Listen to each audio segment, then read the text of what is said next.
Hello, my friends, Evolutionary Energy Arts family. Thank you guys for joining me so much. So, facing the storms of life, how do we do this? How do we do this and remain calm and centered? That's a key question. And that's one of the things that so many of us are always dealing with every single day. How do we control the inner fears, the anxieties, those things which just latch on to us, grab a hold of us, and get us thinking the same thoughts in a repetitive manner, always rumbling, bumbling, stumbling through our mind, these same inner anxieties and fears. And we've talked about the fact that 80 to 90% of your thoughts are the exact same thoughts from one day to another. If you are a typical person, how do we get past that? How do we face our fears? How do we face everything going on and remain calm and centered? Our world is so chaotic. It's so hectic. And yet, we must go within if we are to ever truly grow and become the highest possibility for this life, to even know who we really, really are. Because so many of us, we don't really even know who we are. We don't have an understanding of who we are. All we know is that shell, that outer layer, the obvious, the ego, that which has been developed by society. And so many of us never spend any time calming and stilling the mind, allowing ourselves to go within, and perhaps truly discovering who we really are. Because in this society, we can not only lose that, we might never find it in the first place. And most people are like that. You can have peace inside the center of the storm that is going around you, in you, and through you. And in these times, there are so many energies bombarding us from within and from without. Societal energies, pressure, obviously, as well as many other things going on right now. Energy is bombarding us 24/7, 365, all different sorts of EMF frequencies, 5G, on and on and on. We are constantly bombarded by energy and by the energy of other people and other beings that are not necessarily even people. Recognize that we are in an ocean of consciousness that has so many different layers to it. And there are entities and beings there that you might not be able to see, but they may be able to see you.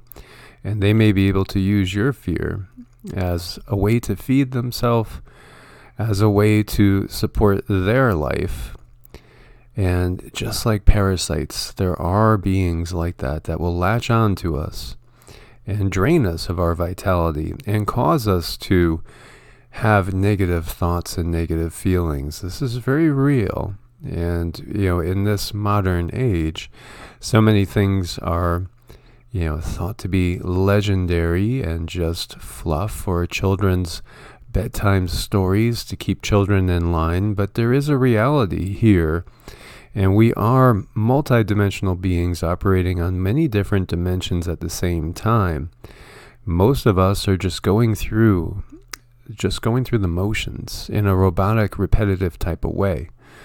And if you cannot get to a sense of stillness and calmness inside, your life force can just drain away. And you may never find that inner peace that can be had in the face of any sort of adversity, any sort of anxieties or fears that well up. We can subdue them, but it takes first knowing yourself. It takes being able to remain calm in the face of a severe storm. And we are going through a storm of consciousness right now. The planet is obviously going through so many different changes, and it can be overwhelming. It can make us very fearful. If we watch the news headlines and we see everything that's happening out there, so many negative things happening on a daily basis that we are being bombarded with, it can lend to a sense of instability. It can create dis-ease, disharmony, and fear, anxiety. The only way we can get out of that is by stilling the mind and going within. We can develop what is called a sense of equanimity. And this is basically a state of psychological stability and composure, which is undisturbed by experience or by exposure to emotions, pain, and other phenomena that may cause others to lose the balance of their mind. And so while society apparently breaks down around you, while people get to the point where they cannot simply deal with everything that is going on around you, while they lose themselves in this sea of energy, in this sea of emotions, and perhaps that allows them to not be the best version of themselves, to get caught up in the anxiety, to get caught up in the fervor, and be manipulated by others' consciousness, causing them to do things they wouldn't normally do, respond to certain phenomena in a negative way, in a fearful way, that ends up propagating negative emotions and fear-based reactions. We must develop a sense of equanimity. This is key. This is how we can truly cultivate the inner sense in the inner being. And so, as we see here, what is equanimity? It has to do with mental clarity, also creativity, reduced stress, emotional composure. So it's basically being able to stay calm when everything else around you is going crazy, not allowing others' energies to intrude upon you, no matter how disconcerting it can be. And that is definitely challenging for most.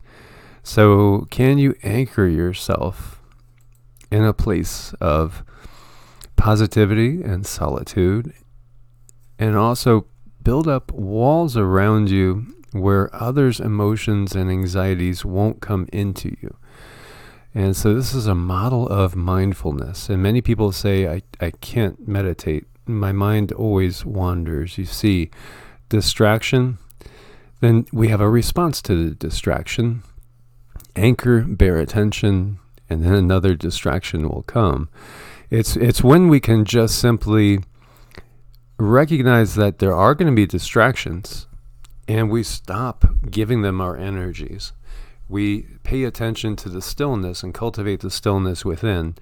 And as we've said before, one good thing to do, perhaps one manner and method of letting these distractions and these negative energies go is just visualize a river flowing by you. And when the distraction comes, you just put it on a little raft, a little boat, and just watch it go out of sight down the river, no longer bothering you. Come back to a sense of equanimity and balance. And we can do that even when we can't see any sort of possibility in the road ahead, even when there's such challenging obstacles and difficulties lying ahead of us that we just don't know where to go. Well, the place to go is into stillness, and that will bring you peace and clarity. So once we are able to meet each moment with equanimity, we can stop our painful struggle with reality. Because, fear is something that, it feeds negative emotions. It is a negative emotion, so we have to eliminate the fear. People can do amazing things when they operate out of a sense of equanimity, and they don't allow the fears to get a hold of them.